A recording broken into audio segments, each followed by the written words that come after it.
네, 여러분 안녕하십니까? 다음 달 18일이면 김대중 전 대통령 DJ가 세상 뜬 지 10년이 됩니다. 여당 사람들은 DJ 10주기 행사에 김정은 동생 김여정 북한 노동당 제1부부장을 초청하려고 몸이 달아있는 것 같습니다.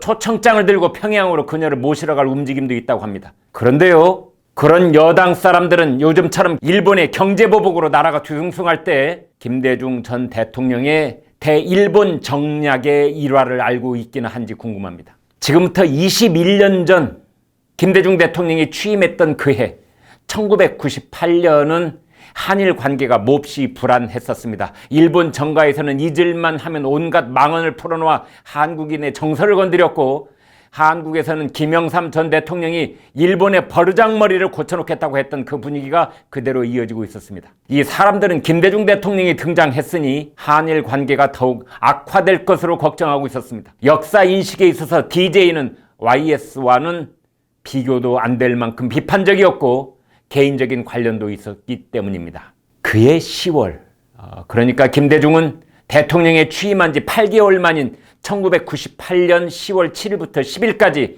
일본을 국빈 방문합니다. 그때 김대중은 목포상고 시절 은사인 무쿠모토 이사부로 선생을 영빈관으로 모셔서 반가운 해우를 합니다. 실로 59년 만에 만나는 다시 뵙는 스승이었죠. 그 자리에서 김대중은 일본인 선생의 가르침에 대한 감사의 인사를 전합니다. 그런데 나이 80이 되어 귀가 잘 들리지 않는 무코모토 선생에게 김대중은 한국말이 아니라 일본어로 인사를 합니다. 센세이 와타시 데스 아노 다이쭈 데스요. 옮기자면 선생님 접니다. 그 대중입니다. 이런 뜻입니다. 다른 대통령이라면 한사코 감추고 싶어 했을 일제시대의 개인사를 과감하게 드러낸 김대중입니다.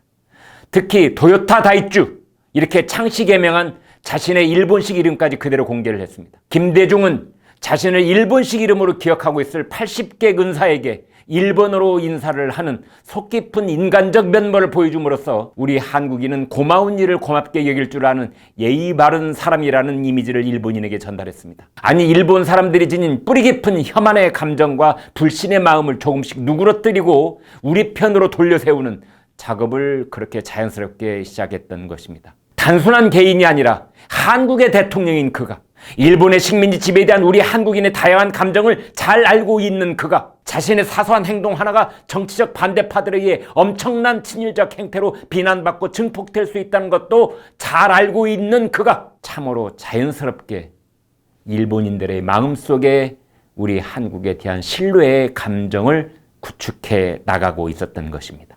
우리 사회에는 여전히 김대중을 높이 평가하는 사람도 있고 그를 비판하는 사람도 있을 것입니다. 그러나 대일 정략에 있어서만큼 그의 역사적 안목과 미래를 향한 비전을 눈여겨봐야 합니다. 바로 그런 김대중의 일본 방문을 계기로 우리는 아키히토 일본 천황이 처음으로 공식 석상에서 과거의 식민지 지배에 대해 고통과 사과라는 표현을 해가며 사과하는 모습을 지켜볼 수 있었습니다. 바로 그런 김대중이 있었기에 오부치 게이조 총리가 공동선언문에 통절한 반성, 마음으로부터 사죄 이런 표현을 명기하며 읽어 내려갔던 것입니다.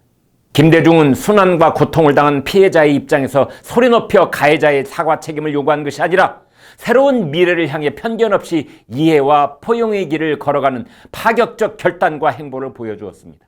주목받는 정치적 이벤트를 통해서가 아니라 자신의 사소한 행동을 통해서 우리 한국 사람은 언제까지나 피해자의 원한에 사로잡혀 있는 그런 사람이 아니라는 메시지를 일본 사람들의 가슴에 심어 주었던 것입니다.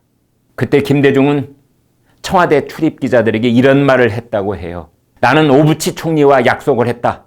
앞으로 두 나라는 정치인들의 망언에 대해 국가적 쟁점으로 비화시키지 말고 두 지도자는 오로지 양국의 미래만 보고 나아가자고 했다.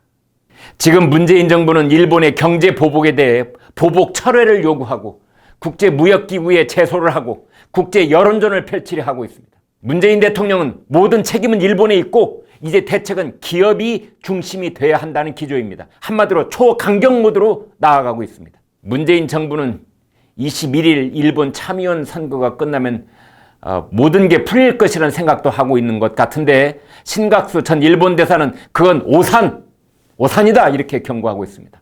이런 상황에서 우리는 미국의 중재를 바라고 있는 것 같은데 미국은 전략적 침묵을 유지하고 있습니다. 여권에서는 의병을 일으키자는 이런 강경 목소리만 터져나오고 있습니다. 정말 답답하기 이를 데 없습니다. 문 대통령은 21년 전 김대중이 일본에서 했던 생각과 언행에서 배우는 바가 전혀 없는지, 정말 이제는 완전히 잊었는지 묻고 싶습니다.